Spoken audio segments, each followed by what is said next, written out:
Hey guys, North Provolone here, and for this episode of Trippy and Surreal, we're going to be tackling one of my favorite games out there, Bloodborne. Bloodborne had to be the single game that really got me into Trippy and Surreal things, and in general it's just a modern day masterpiece. So ladies and gentlemen and everyone else, let's get right into the Trippy and Surreal, Bloodborne.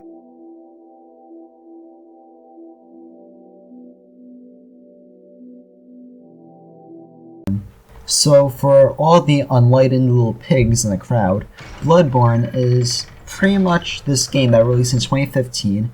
It was made by From Software. They're most popular for the Souls series, and pretty much it was a spiritual successor to that franchise. It featured mostly the same gameplay, but there was two things that really set it apart. One was its new fast-paced combat, and the other was its new gothic Lovecraftian setting. Before we tackle the elephant in the room, let's go over its phenomenal combat.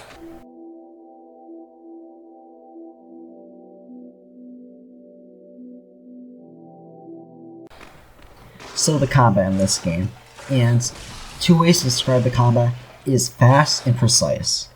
Like the past games in the Souls franchise, Bloodborne also requires timing and knowing your enemy's patterns. But now in Bloodborne, it's sped up like a monkey on speed.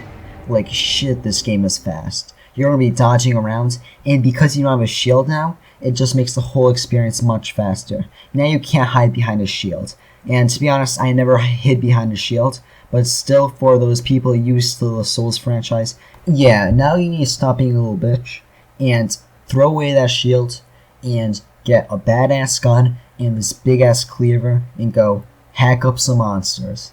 And this is beautiful. Getting rid of the shield just makes the whole experience a lot more fun and a lot more fast. And yeah, I know I'm saying the word fast a lot, but shit, this game is fast.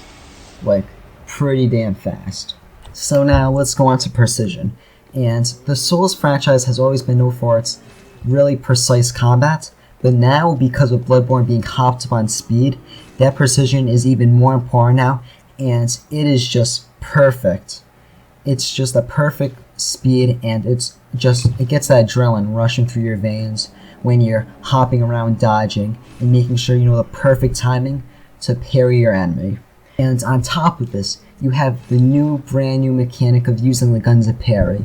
And this just adds so much more precision and timing to the whole little stew that is Bloodborne. And this combat is just very superb, and I don't think any game could top it. Like, I've played a shit ton of action games, and I'd say that it has the most phenomenal combat out of the bunch, and it's probably only rivaled by its brethren, the Souls games. So since we're already on the topic of combat, let Papa Provolone tell you about the bosses in this game. And let me tell you, the bosses kick ass. They have the most trippy and demonic metal designs I've ever seen in my pitiful existence. And from the Celtic Beast to the Spider, and all this shit is just badass. You have to experience these bosses. I can fully recall the first time I fought the Celtic Beast and I got my ass whooped by it. And guess what? For the next week, I got my ass whooped by it until I showed that motherfucker who was boss, and I submerged victorious. And if you've never played a game like this, you will never understand the pure satisfaction of beating one of these bosses. It is like getting injected hop full of heroin. You're on top of the world. And that first 15 seconds after you beat a boss that you've spent all night trying to beat, it's 1 o'clock in the morning. It is sweaty as ass in your room. You're shirtless. You're just grinding, you're grinding. This thing has beaten your ass for the past 4 hours. And then you finally, by a bit of luck, you beat him. And you just pick up your controller. You put it up to the sky. And you're like, hell yeah. Go to hell, you son of a bitch. I just whooped your ass. And that is the biggest appeal of this game. And I cannot describe how much satisfaction this game has brought upon me. This game is just badass, gameplay wise. And now we're going to go on to the elephant in the room, the lore.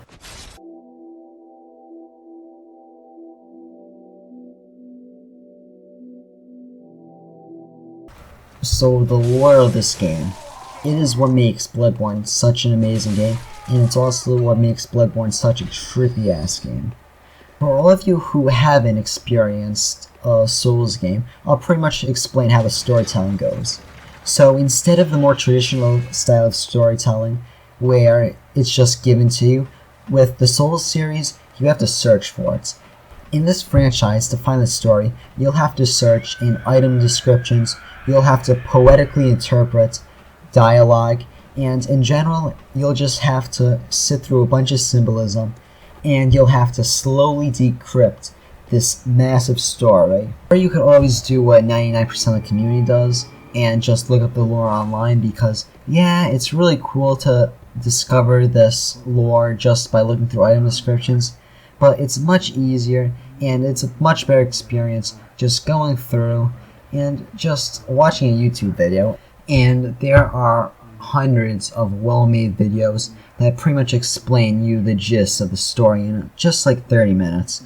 And you should really sit through all of them because it's really interesting lore, and I'll get into it, but I don't want this video to be too long, so I'll just be briefly summarizing it to make sure this video is in like the 10-minute mark. So let's go on to the story of Bloodborne. Bloodborne's story starts with a tribe.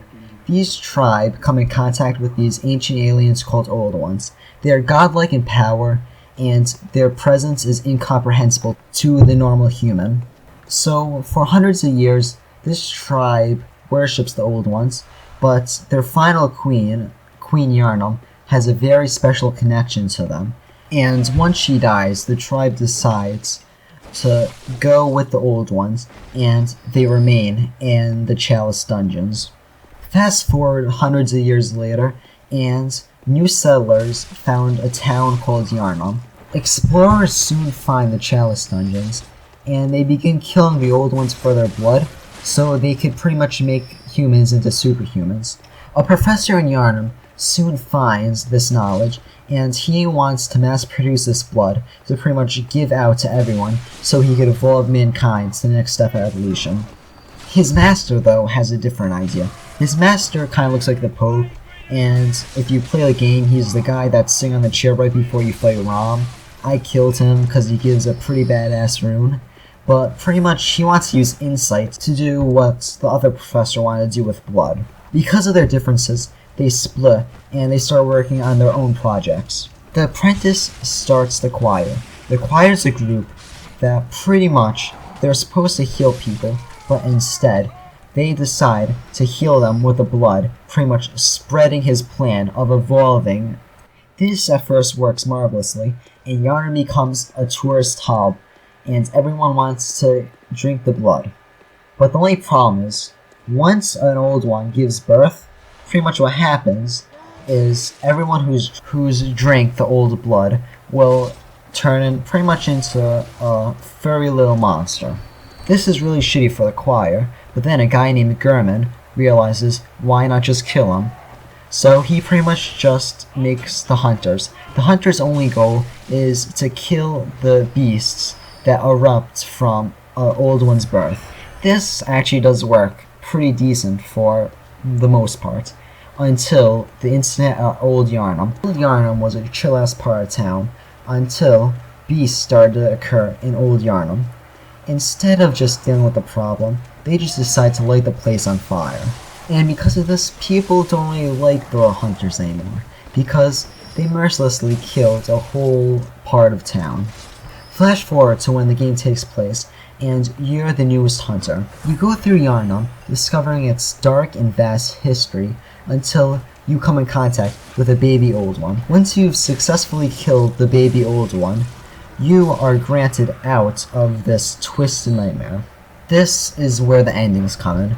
There's the first ending, where you allow your mentor, Ghiram, to cut your head off, and you awake to see the rising sun. You are now out of the twisted hunter's dream, but now your character has forgotten all that they've learned throughout their journey.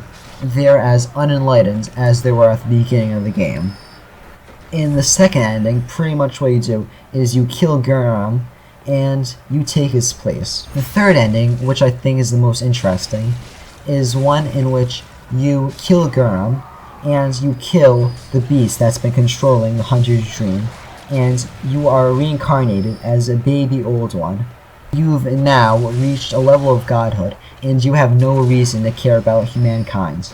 So now that we've gotten that out of the way, let's go on to setting, another great aspect of the game, and for me, it's probably the best.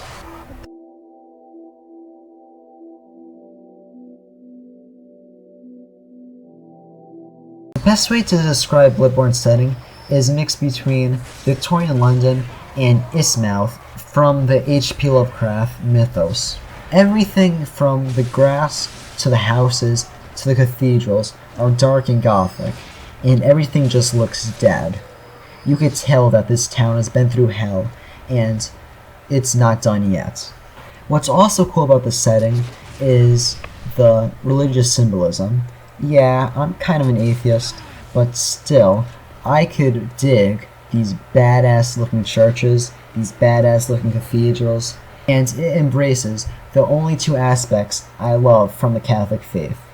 I like the church's design and the music. The religious symbolism really gives us a H.P. Lovecraft vibe, because H.P. Lovecraft in his works, he was a big ass atheist, so he did not like religion, and in Bloodborne you could really see like an anti-religious plot going through.